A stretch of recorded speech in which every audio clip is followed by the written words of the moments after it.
Welcome to EKCOcraft. My name is Ekco, and today we are going to be kitting up to do this beautiful lion here. Now, I was debating whether to do the kit up and kit down portion included into my videos, but I will let you guys decide. Do you prefer to watch people kit up for their diamond paintings, or would you prefer them just dive into it? Now, majority will overrule. So if there is a lot of you guys that likes to watch the kitting up portion of the videos and the kitting down, then I will continue to do that. But if there's a lot of you that prefer just to skip all that and go straight into the diamond painting, then let me know and I will do that too. But like I said, majority overrule. I don't mind kitting up because there may be someone new to diamond painting that don't really know where to start with kitting up, because I was like that when I first started. I didn't know anything about it or how in the world I was supposed to organize my drills. And I have noticed that a lot of people, they kit up differently. Now, what may work for some may not work for others. I have saw some things that I thought was so confusing, and there was also some things that I actually found helpful. I wanted to show the kit up process to help others get an idea of how they can kit up. Everyone has a different method on how they kit up. Find the method that is right for you. My kitting up process involves going one by one in order of the gems, writing the symbol that I'm looking for on a piece of paper, taping that symbol onto the little containers that I'll be using to put my gems in. And typically, at the end of the process, when I go to kit down, I write out the DMC number on a paper and tape it to the back of the baggie that I put them in, so that the way in future videos or future projects, if I do need that certain number, that certain color, then I can look through my leftover diamond stash in hopes that I can find that color and find 151 and just reuse those leftover drills for my lion, which by the way are also round. But on top of my containers, I put the symbol that I'm looking for, that the way that I know what I'm looking for on the canvas, and then I put the bag number, so if I do run out of gems in my container, then I can look through and find the bag number that matches so I can refill it. For an example, this is going to be bag number 16. 16 I know is symbol 1. So I'm going to write down symbol 1. I'm going to cut it out, tape it onto the container that says 16. And on the bag, I'm going to put the symbol 1, bag number 16. And on the back, I'll put the DMC code for future references. And after I have organized all of the containers, then I grab my canvas, I grab a ruler, and I start sectioning off my canvas. Now, I originally thought I was going to do a 4x4, which you will see later I changed that because it was really big, but it was already too late. I already made my first cut into it, so it's not exactly sectioned off evenly. But I do try to section off my diamond paintings as even as I can. But for this one, I sectioned it off in 9 different sections. And later on, I made 3 slits in each 9 sections so that the way I can work in smaller sections. I prefer to work in smaller sections. I think it's easier for me. Other people, they may prefer to work in bigger sections.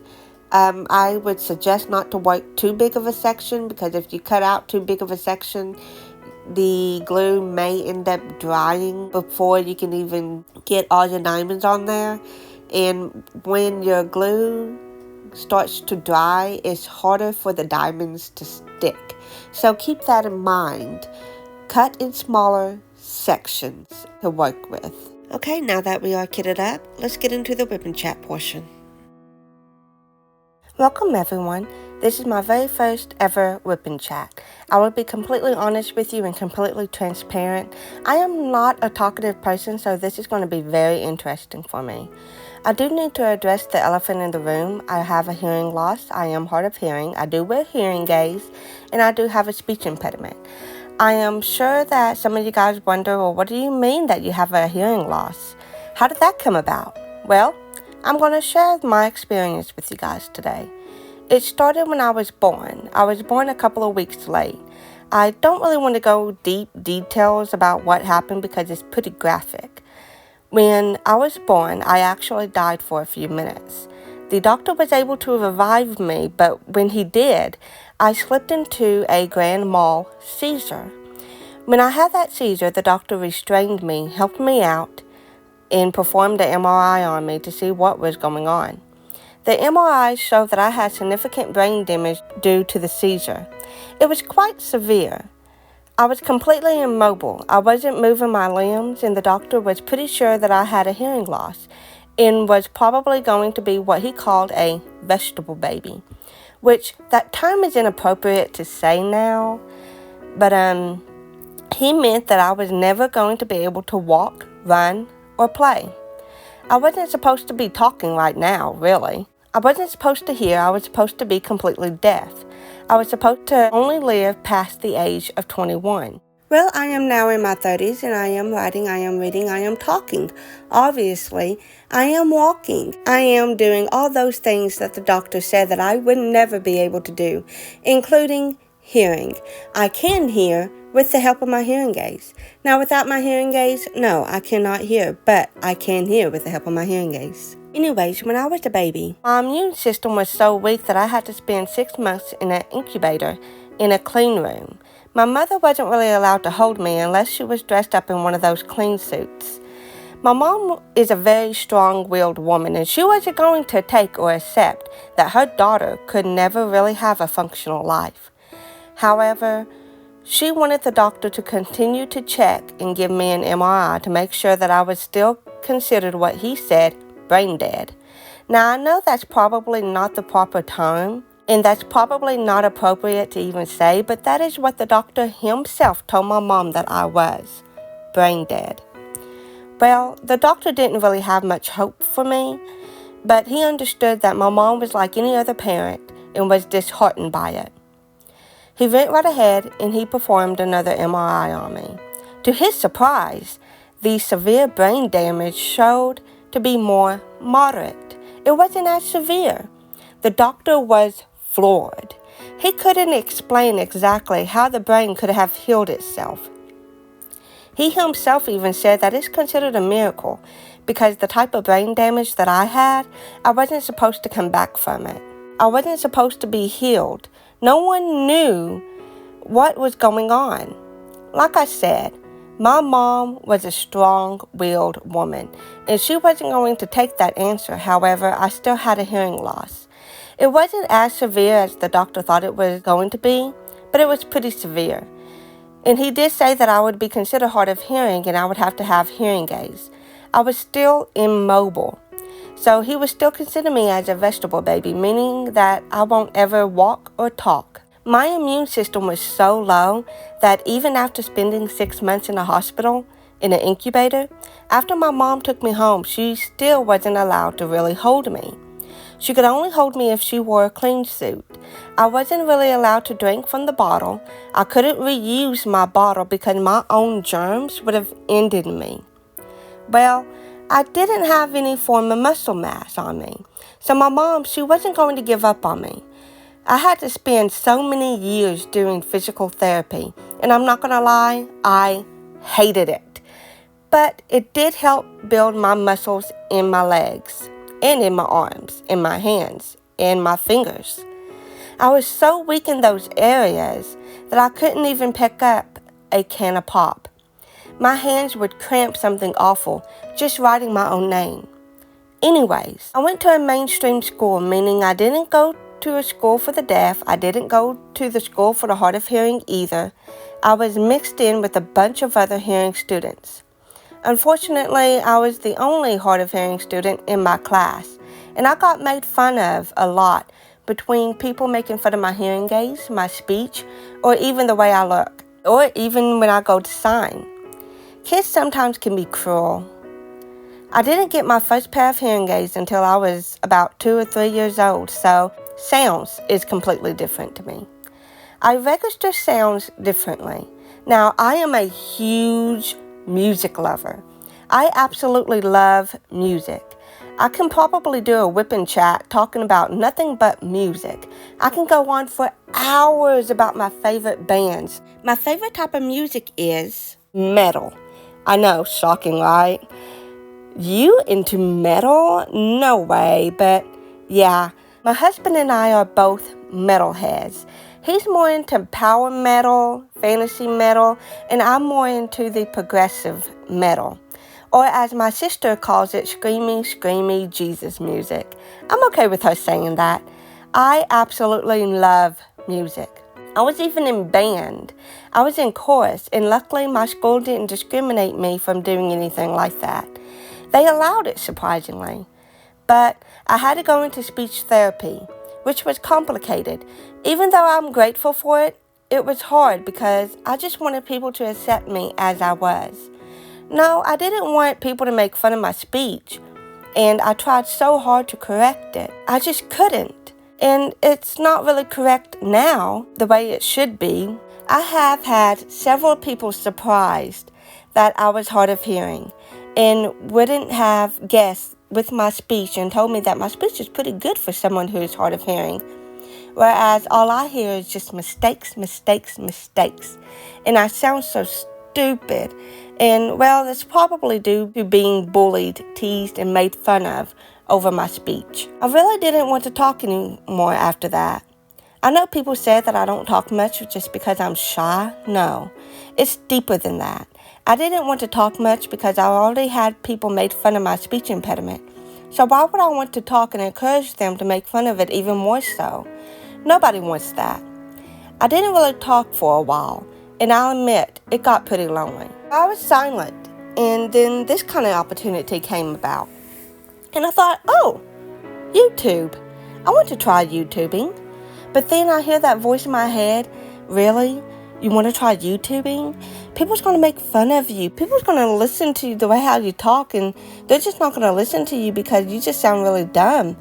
And really, that's not how anyone should live their life.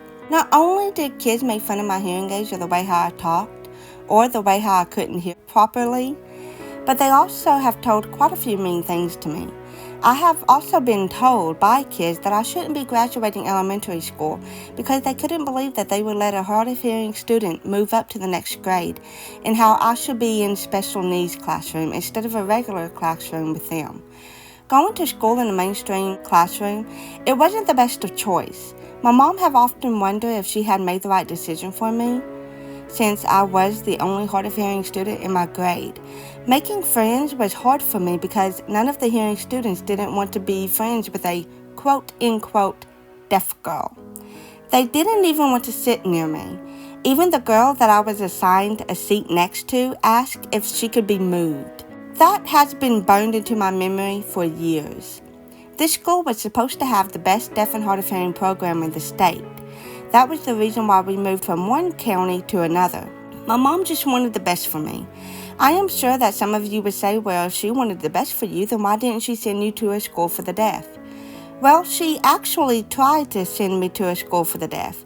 At the time, all of the students lived on school campus, no matter how young you were. My mom would have to leave me there all week.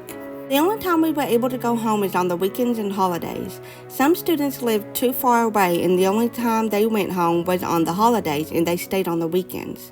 I don't know if they still operate this way today, but that was how they did it back then. My mom couldn't fathom leaving me in a different county hours away for a week and only be able to see me during the weekends and holidays, especially not knowing what would have happened. She tried to leave me at the school overnight. I do remember my short time at the school and the night that she came to get me.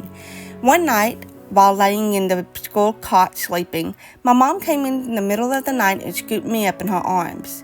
The teachers tried to argue with my mom on why I needed to stay. To be fair, the school was looking out for my best interests too. They were only wanting to do what they thought were right for all deaf and hard of hearing students. When we moved from one county to another and got enrolled into the school that claimed to have the best deaf and hard of hearing program, we shortly found out that they do not. Their program is controversial because their program involved a deaf and hard of hearing student to be placed in a special needs classroom, and that was it. It didn't matter how you were intelligently or our grade point average or anything like that. We were not allowed to learn sign language of any kind or have an interpreter, and we learned what the special needs class were learning. Don't know why I said we. There was a hard of hearing boy 2 grades above me and a hard of hearing girl in a grade below me and another hard of hearing boy who was 2 grades below me. I wasn't the only hard of hearing student in the school at the time, but I was the only hard of hearing student in my class. However, 2 of the boys dropped out of school and the girl fought to go to an actual school for the deaf while I was in the 3rd grade and she was in the 2nd grade, so kudos to her. Learning the same as the special needs students, my mom was not fond of that because she knew where I was intellectually and I wasn't being challenged. Even though I made wonderful friends in that class, my mom and my aide knew that I shouldn't be in that class. So my mom and my aide fought the school system for me to be in a regular classroom so I could learn on my level. They adjusted my classes even though they told my mom that it was going to be a mistake, that I was going to fail and not handle a real class. The superintendent said, fine. If you want her to go into a regular classroom, then she can't have an interpreter and she can't learn sign language, and that was true. They forbidden sign language, and I was not allowed to learn sign language of any kind. When I was learning sign language and was taught sign language, I had to learn in secret, and my aide had to teach me secretly. We eventually got caught, and the school saw that it did benefit me in learning, so they agreed that I could use sign language, but I had to use SEE, Signed Exact English, and I was not allowed to use or be taught ASL, which is American Sign Language. There is a huge difference between SEE and ASL. SEE is when you signed exact English word by word. ASL is a whole language by itself. It is a real language with its own grammar, syntax, sentence structure, and so much more. You can Google it if you want and to learn more about it. ASL is the natural language for the deaf. ASL and SEE are not the same at all. Learning sign language has been a new way for me to express myself. For an example, there was one summer my older sister and I were fighting and my mom got tired of us, so she sent us to a church that had VBS. I fell in love with the church and continued to go afterwards. I felt like I needed to give myself to God and wanted to do something for Him at the church. My mom suggested me to sing, and I started bawling because if people at school was making fun of my speech, then surely church people would do the same. I thought everybody would just make fun of me. My mom looked at me and said, "Then show them that you are more than just a speech impediment. Sign to a song." I thought about it and noticed that I have never seen it done before. No one at my church has ever seen it done before. So I learned a song, signed it, and it became my ministry. Not just my ministry, but it became my testimony. Later on, it became my mother's testimony as well. It proves that something that I viewed as a curse was turned into a blessing for others. People have told me before that me signing inspired them, blessed them in a way that I don't understand, but things like that we're not supposed to understand. Things that we think are a curse to us are a blessing to others. I viewed my disability like that. I saw myself as damaged, and no one wants anything that's damaged. So why would God want a damaged soldier to represent for Him? I would be of no worth to Him, to others, since I didn't see worth in myself. I am sure there are others who have felt the same as me, and let me tell you, no one is damaged beyond repair. You are worth far more than precious gems. You shouldn't let anyone tell you differently. When I signed a song for church, I had so many people telling me that they have viewed deafness, disabled people in sign language in a whole different way. They had a negative opinion about it, but I helped them find a positive opinion about it. They were touched how I could turn my disability that I was ashamed of and viewed as a curse into something that was good to give God glory. If I could do something like that, then they could too. They told me that I inspire them, and all I could think was that their words was inspiring me. Because without their encouraging words, I probably wouldn't have continued to sing songs for 15 plus years. Without their kind words, I wouldn't have seen all the impact that it had had on them, or what impact it could have on others. Maybe your barriers, your walls, your mountain, your burdens that you see as a hindrance, maybe you can turn them into a tool to help others view things in a different light, or to help others go through the same struggles that you had to go through. One of the perks of the Deaf and Hard of Hearing program that was popular in a lot of mainstream schools, of hearing schools, not just mine, was holding the deaf and hard of hearing students back a grade or two, no matter how well they do. A lot of mainstream schools held their deaf and hard of hearing students back either in the 3rd or the 4th grade because the school system believed that the deaf and hard of hearing students wouldn't be able to handle all of the writing assignments that requires for the 4th grade. So they make all of the deaf and hard of hearing students repeat either the 3rd or the 4th grade. That was a part of their glamorous program that they made them so great, sarcastically speaking. It used to be that they had to repeat both 3rd and 4th grade, but there was a lot of controversy going on that I don't think I'm really allowed to say, but it was bad, awful, and devastating. Let's just say it involved a lot of deaf kids who either drop out or something tragic. They lowered their standards and allowed the students to repeat either one of the 2 grades instead of both. Thank goodness I had to only repeat 1 grade and not both or not 3. Yes, there was a time that some of the schools made the deaf and hard of hearing students repeat 3 different grades, regardless of how well or poor they did, and that made things difficult. But anyways, I was held back in the 3rd grade because they didn't think that I was ready for the writing or the reading portion that requires in the next grade up, which is the 4th. Well, I proved them wrong. In the 3rd grade, I was reading lots of books. I was reading a book a day, depending on the size of it.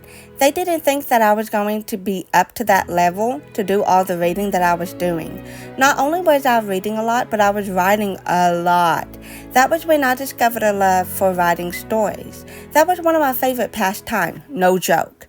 I was writing songs and poems. I have written well over 300 short poems, and nothing compared to the love that I had for writing stories. No, none of them are published yet.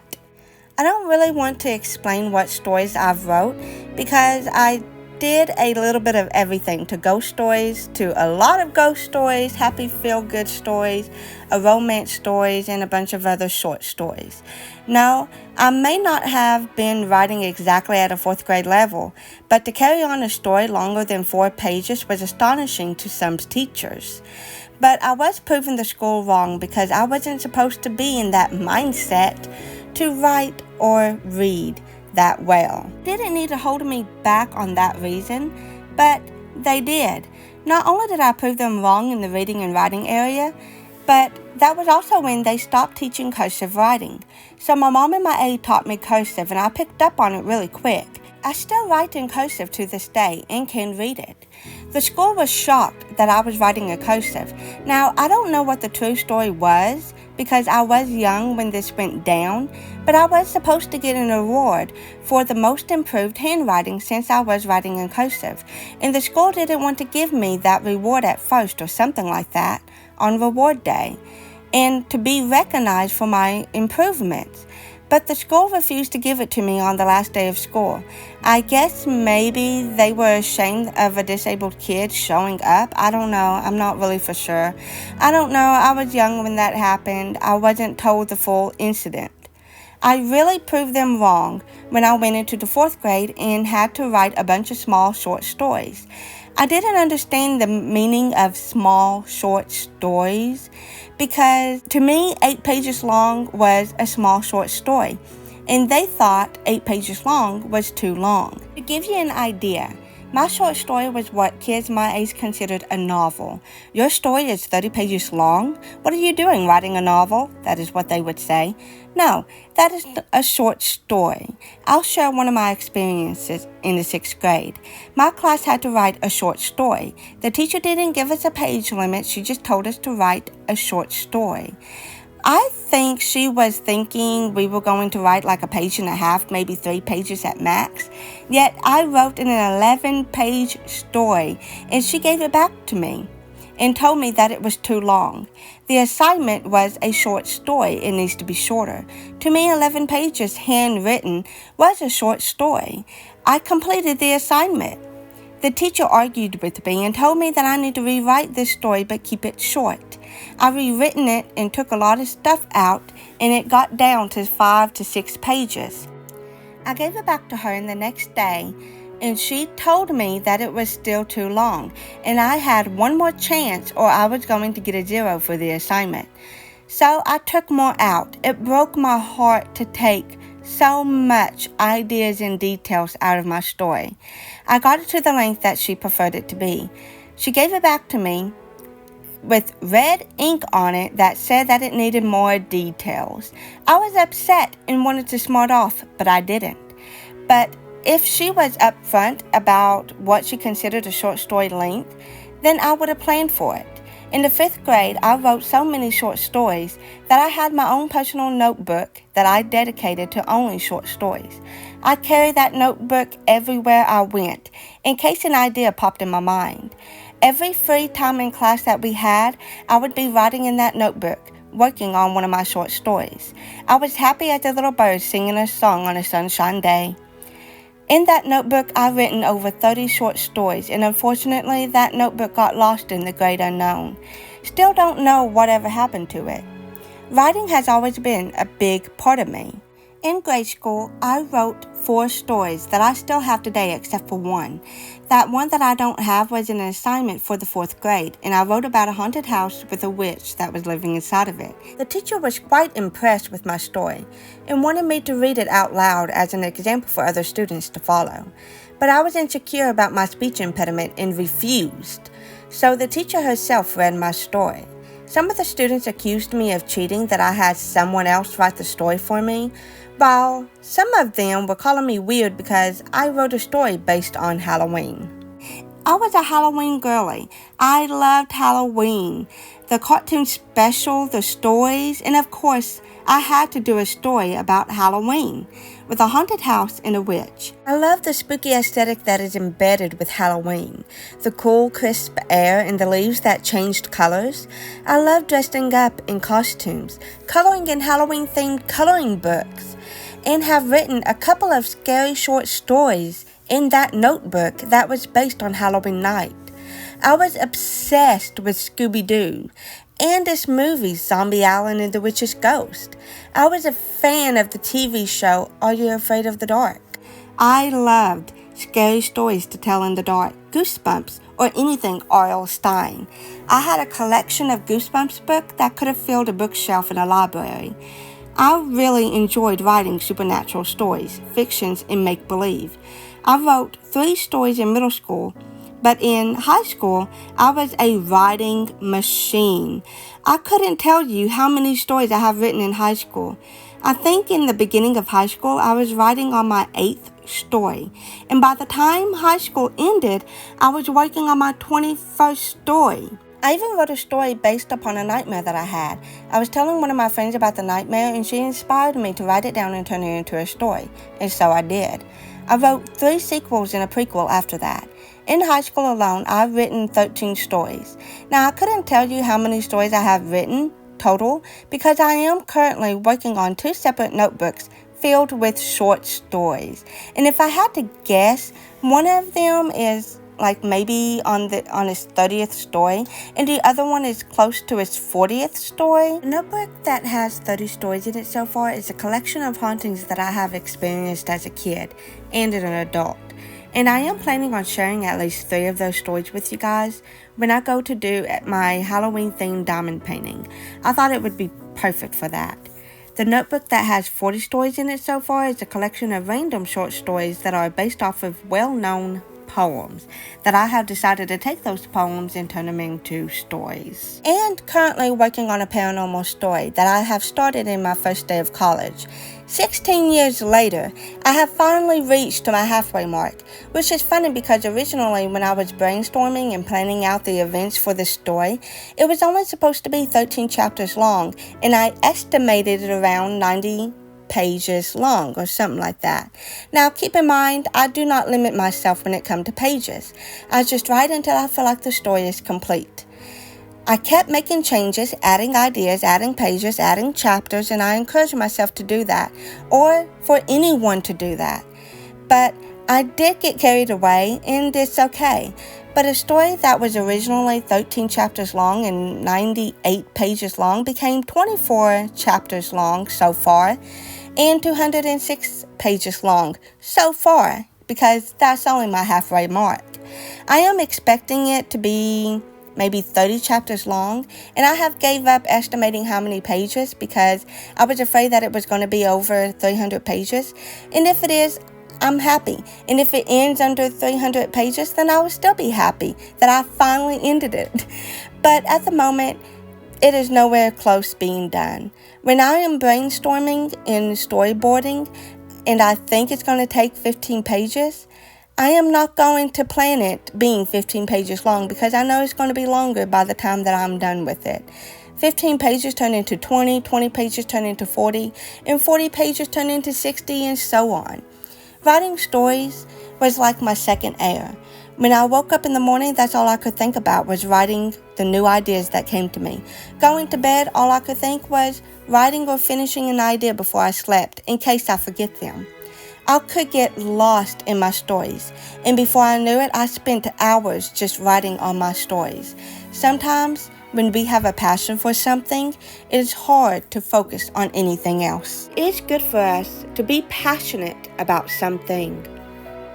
But that is it for today. Thank you for listening to my life story, and I hope you guys come back next week for a random WIP and chat. And have a blessed week. Bye!